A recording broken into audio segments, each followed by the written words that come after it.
İdarəetmə səmərəliliyinin artırılması, mədəniyyət sahələrini idarəetmənin tənzimlənməsi məqsədilə ilk mərhələdə Mədəniyyət Nazirliyinin aparatında struktur təkmilləşdirilməsi həyata keçirilib, şöbə və bölmələrin fəaliyyəti optimallaşdırılıb. Bu barədə sorğumuza Mədəniyyət Nazirliyindən bildirildi. Qeyd olundu ki, konsepsiyada nəzərdə tutulan yeni idarəetmə yanaşmaları və mədəniyyətin yeni fəaliyyət sahələri bu istiqamətlər üzrə effektiv idarəetmə və nəzarətin təmin olunmasını tələb edir. Bu baxımdan Nazirliyin aparatında yeni struktur vahidlərinin formalaşdırılması və mövcud şöbələrin funksional bölgüsünün yenidən təşkili həyata keçirilir. Nəticədə Nazirliyin aparatının yenilənmiş strukturunda konsepsiyada müəyyənləşmiş mədəniyyətin yeni sahələrinə uyğun olaraq idarəetmə formalaşdırılıb. Kommunikasiya, rəqəmsallaşma və əlaqələndirmə mexanizmləri təkmilləşdirilib. Bundan başqa qeyd edilib ki, həyata keçirilən optimallaşdırmadan sonra Mədəniyyət Nazirliyinin media ilə iş üzrə sektor müdiri Aynur Kərimova olub.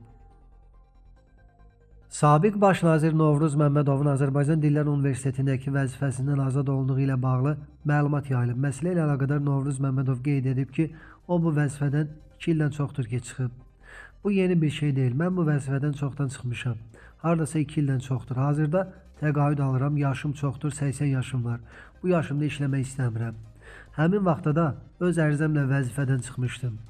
Harada istəsəm işləyə bilərəm. Çünki öz istəyimlə işdən uzaqlaşmışam. Hansı idarə və ya təşkilatdan təklif gələrsə düşünə bilərəm. Amma bu yaşda istirahət etmək istəyirəm, deyə Novruz Məmmədov bildirib.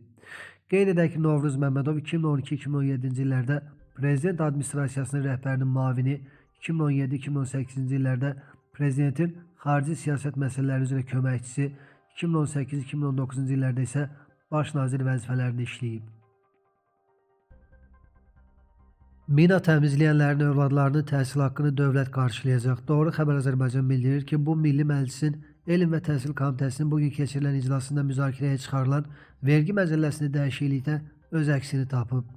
Qeyd edilib ki, mina təmizləmə fəaliyyəti həyata keçirən zaman həlak olmuş mina təmizləyənlərin övladlarının mülkiyyət formasından asılı olmayaraq Azərbaycan təhsil müəssisələrində ödənişli əsaslarla təhsil, əlavə təhsil istisna olmaqla aldıqları müddətdə təhsil haqqının dövlət büdcəsinin vəsaiti hesabına ödənilməsini nəzərdə tutur.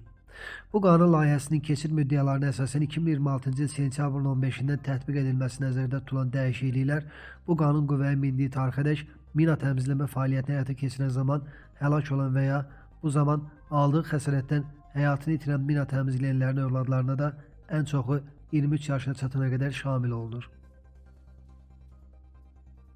Nizami Kino Mərkəzinin divarına qrafiti çəkən şəxslər saxlanılıb. Doğru Xəbər Azərbaycan bildirir ki, qrafiti tipli təsvirlər çəkən 20, 16, 17 və 16 yaşlı şəxslərin valideynlərinin iştirakı ilə aidiyyatı üzrə polis idarəsində profilaktik işlər aparılıb. Abidəyə dəyən ziyan məbləğinin müəyyən olunması və hüquqi məsuliyyət tədbirləri istiqamətində araşdırmalar davam etdirilir. Faktla bağlı cinayət işi açılıb.